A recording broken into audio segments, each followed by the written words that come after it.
So I'm here today with Wolfgang Puck. Wolfgang, you're known as America's #1 chef. I opened Spargo in January of '82, and I wanted to be a little neighborhood restaurant. I actually wanted to have some reggae music playing, and I wanted people to come by, have a pizza and maybe a glass of wine and maybe some simple grilled food or a salad. So it was really like a neighborhood restaurant.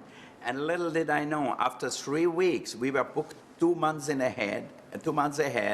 I think everybody in Hollywood was coming to the restaurant, and from Billy Wilder to Swifty Lazar, Gregory Peck, and Jane Fonda and Michael Douglas, you name it, all the big stars, all of a sudden showed up at Spargo. And I said, for me, a little guy from Austria, how come this happened almost like overnight? Okay, so that started in 1982. Yeah. And here you are with this global empire. I know that you cater for the Academy Awards every year, which is one of the most prestigious things that one can be involved with in Los Angeles, with all of those same stars and many, many more. How do you deal with serving fantastic food for such a large group of people? And they're obviously people with very discerning taste. Well, just like in any business, you have to have a great team. If I would be the only one cooking, or if I would be the only one knowing what's going on, would be very difficult. Like I have Chef Matt, who is with me for 22 years, and I will tell him, okay, we're going to make a chicken pot pie, we're going to make a chinois lobster, we're going to make some risotto with truffles, whatever we make.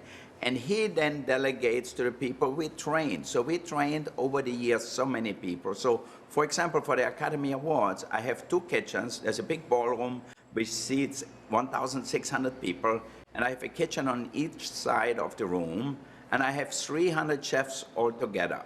And we have 600 waiters in the dining room, waiters and busboys, plus the bartenders, plus the people who arrange the flowers. So this is like a big enterprise, but we have it really well organized. Just like a home cook. If you want to cook for 12 people at home, if you're not organized, you're going to be in the kitchen while the guests have a good time. And for us, it's really an organization. We cook everything at the last moment.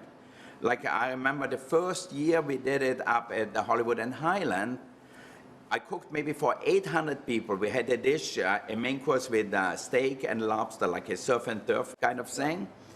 And all of a sudden, the electricity went out, the gas went out.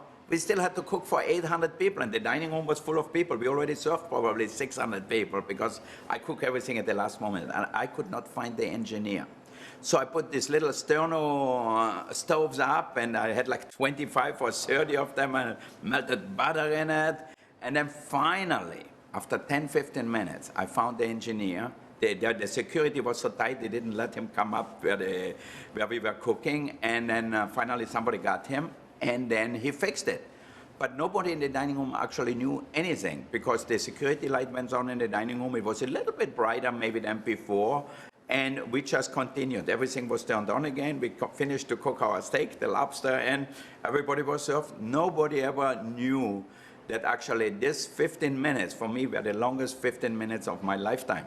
So is it fair to say that being resourceful, because you never know what surprises life is going to bring, is a part of being successful? Exactly, especially when you do catering, where you never know what could happen.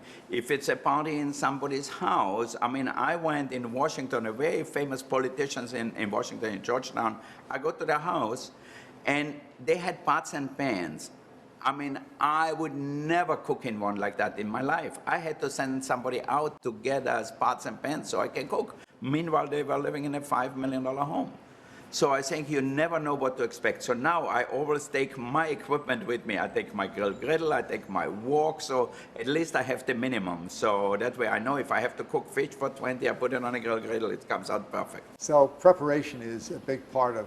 Yeah, I think the preparation and the planning of it. So you have to be ready for any misshape which could happen. And there's always something who can go wrong, but we try to limit it and hopefully be prepared. So that way, if there is a problem, we'll handle it.